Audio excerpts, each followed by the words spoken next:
कोल्हापूर महानगरपालिकेच्या निवडणुकीच्या अनुषंगानं इंडिया आघाडीचे घटक म्हणून आम्हाला सातत्यानं संधी देतो.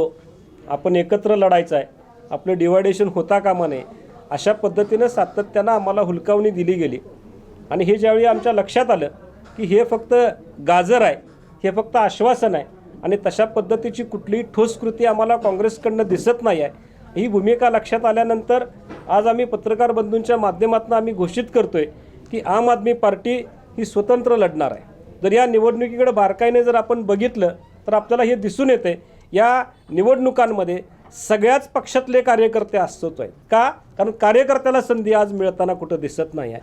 बोली लावायचा प्रकार चालू आहे, विभागणी करायचा प्रकार चालू आहे, फॉर्मेशन करायचा प्रकार चालू आहे आणि हे सगळं कुठंतरी त्या कार्यकर्त्याची अस्वस्थता जाणून आजपर्यंत ज्यानं सतरंज्या उचलल्या, आजपर्यंत ज्यानं खुर्च्या उचलल्या, आजपर्यंत ज्यानं त्या एखाद्या पक्षासाठी राब 25-25 वर्ष राबला आहे त्याला कुठंतरी संधी द्यायची अशा माध्यमातून एक कार्यकर्ता पॅटर्न राबवण्याच्या उद्देशानं आम आदमी पार्टी या निवडणुकींमध्ये एकला चलोची घोषणा करते. आणि या घोषणेबरोबरच काही समविचारी पक्ष असतील की ज्यांचं कोल्हापूरच्या विकासासाठी काही योगदान द्यायची शक्यता आहे, त्यांच्या अजेंड्यामध्ये कोल्हापूरच्या विकासाचा उल्लेख आहे, या कोल्हापूरच्या विकासासाठी एकत्र यायची क्षमता आहे, बंधुभावानं काम करायची क्षमता आहे, अशा सगळ्या समविचारी पक्षांचं, सामाजिक संघटनांचं आणि सर्वच पक्षातल्या कार्यकर्त्यांचं आज आम्ही आम आदमी पार्टीच्या निवडणुकांमध्ये स्वागत करतो.